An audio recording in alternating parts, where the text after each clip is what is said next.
Kita akan ngobrolin tentang jodoh, tapi dalam konteks agama Islam, gimana buat insight buat teman-teman. Jodoh itu maksudnya pasangan yang berbeda gender dengan kamu. Oh, jodoh tuh yang kayak orientasinya gitu, untuk menikah. Kalau jodoh tuh untuk dinikahi. Kalau ingin pacarmu jadi jodohnya, ya dinikahi. Pacaran tuh kan di dalamnya banyak peluang-peluang yang maksiat. Kayak kita bukan muhrim, ketemu terus bersentuhan apalagi. Nah itu kan udah maksiat ya. Itu menunjukkan bahwa ini berarti nggak punya komitmen jelas nih ke depannya. Kalau dia emang punya komitmen ya udah. Nah ya, kalau dia selingkuh, dia bisa dihukum nggak sama negara? Secara agama ada nggak hukumnya? Nggak ada juga. Kalau dia cuman pacaran. Nah tapi kalau tunangan itu secara agama dia nggak boleh udah ngelirik yang lainnya. Kalau pacaran ya nggak ada hukumnya. Kalau tunangan tuh udah pasti dia nggak boleh ngelirik yang lainnya dan dimiliki. Orang yang tunangan tuh nggak boleh ditunangin oleh orang lain, nggak boleh dilirik oleh orang lain, nggak boleh dijodohin sama orang lain. Nah makanya sebenarnya udah ada konsepnya tuh tunangan, biar merasa memiliki dan dimiliki. Nggak apa-apa mau 2 tahun, 3 tahun nggak apa-apa. Temenku ada yang tunangan itu dia 5 tahun lebih. Justru kalau pacaran itu kan tidak pasti berorientasi nikah. Kalau tunangan itu jelas secara hukum ada dalam Islam. Ketika kamu tunangan, kamu sudah saling terikat janji, saling memiliki dan tidak boleh ngelirik-lirik apalagi mengikat janji dengan yang lain. Tapi kalau pacaran, ya komitmen orang berdua ini, tapi secara hukum nggak ada yang melindungi. Kalau tunangan itu kan janji kita sama Allah. Jadi seharusnya karena itu janji kita sama Allah, ya kita berat untuk melakukan maksiat. Plus juga karena tunangan itu sesuai hukum Islam, Allah ridho, makanya pasti Allah jagain tuh.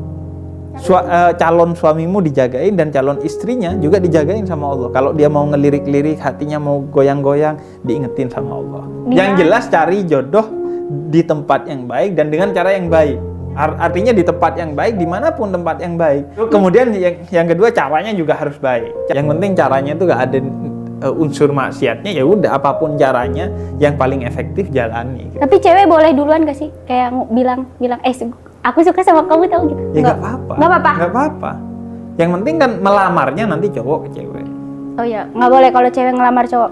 Kok ada cewek yang ngelamar? Nggak ada. Nggak ada secara hukum. Tinggal kemudian kalau ngode-ngode minta apa nggak apa-apa. Kriteria yang juga dikasih sama Nabi. Cuman bedanya Nabi itu nomor 1 dinuha, kata Nabi. Yang nomor 1 itu adalah agamanya. Artinya dia orang yang baik, orang yang soleh. Kemudian maluha, kekayaannya juga nggak apa-apa jadi pertimbangan. Kemudian yang juga kata Nabi harus dipertimbangkan adalah nasabuha, artinya dia keturunan orang yang baik-baik. Dan juga yang tadi Arafa bilang jamaluha, ketampanan, kecantikannya juga biar kita ketika bangun pagi tuh ngelihat pasangan kita fresh. Dan ketampanan, kecantikan tuh kan nggak ada standarnya. Jadi jangan bilang wah kalau gitu berarti yang bakal jelek gak bakal ada jodohnya, enggak juga. Nah kalau dalam madhab Syafi'i itu memang sekufu istilahnya, kufu, kafaah. Artinya yang pertama adalah sama, dia memiliki kesamaan. Kesamaannya itu dalam beberapa hal. Yang pertama adalah sama-sama mencintai. Karena bahkan di madhab Hambali itu mencintai itu syarat pernikahan. Karena pernikahan itu mitsaqan ghalidha, kata Quran, perjanjian agung antara kamu dan pasanganmu kepada Allah. Jadi kalau dijodohin, dipaksain, akhirnya akan rawan. Nah, kesamaan yang kedua adalah sama-sama memandang pasangannya itu sederajat manusia. Jangan sampai yang laki mandang, kalau perempuan itu di bawahnya laki-laki. Jadi kita ini semua sama, di bawahnya siapa? Di bawahnya Allah. Jadi perjanjian kita ini bukan sesama manusia, tapi kepada Allah perjanjian itu. Jadi jangan sampai nikah yang satu memandang lebih rendah. Karena cowoknya miskin, kita kaya, yaudah lo lebih rendah. Nah, jangan nikah dengan yang seperti itu. Itu artinya sekufu, kesamaan.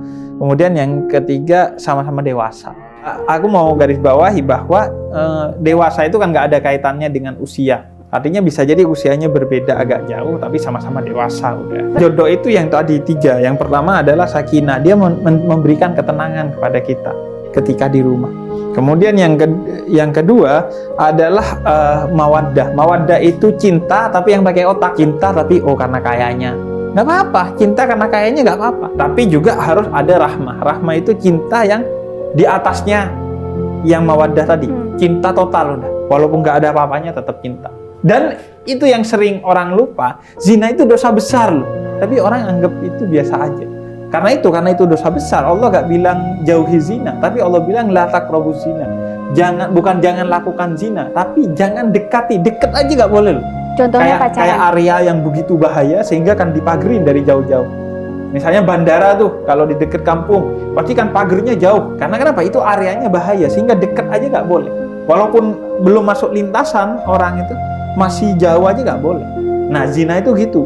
Walaupun gak zina, tapi deket-deket aja. Itu udah gak boleh. Yang jodoh, yang betul-betul jodoh itu bahkan bukan hanya di dunia, tapi di akhirat. Misalnya Nabi dalam salah satu hadisnya itu, salah satu istrinya Nabi itu pernah nanya kepada Nabi, Ummu Salamah, Nabi, saya ini kan nikah udah 2 kali. Nah nanti jodoh saya di akhirat siapa ya? Kemudian kata, iya karena dia udah nikah 2 kali. Pertama nikah dengan seorang dan kemudian wafat dan akhirnya dinikahi oleh Nabi. Kemudian kata Nabi, orang itu akan berjodoh di dunia dan di akhirat dengan orang yang paling berakhlak. Jadi yang paling berakhlak tuh yang jadi jodohmu di akhirat. Yang benar-benar jodoh di dunia dan di akhirat itu kalau dia betul-betul sama-sama membina hubungan dengan akhlak yang agung. Akhlak itu artinya apa?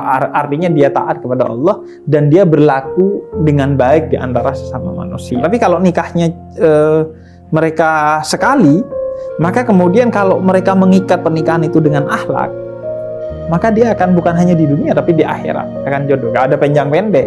Karena itu pernikahan itu harus diseriusin. Nikah itu hukumnya itu ada 3 minimal. Pertama wajib bagi orang yang mampu. Yang mampu nikah, kalau dia gak nikah dia zolim dalam hal materi, dalam hal mental dan emosi, dan dalam hal spiritual. Mampu, misalnya kalau laki mampu membimbing istrinya.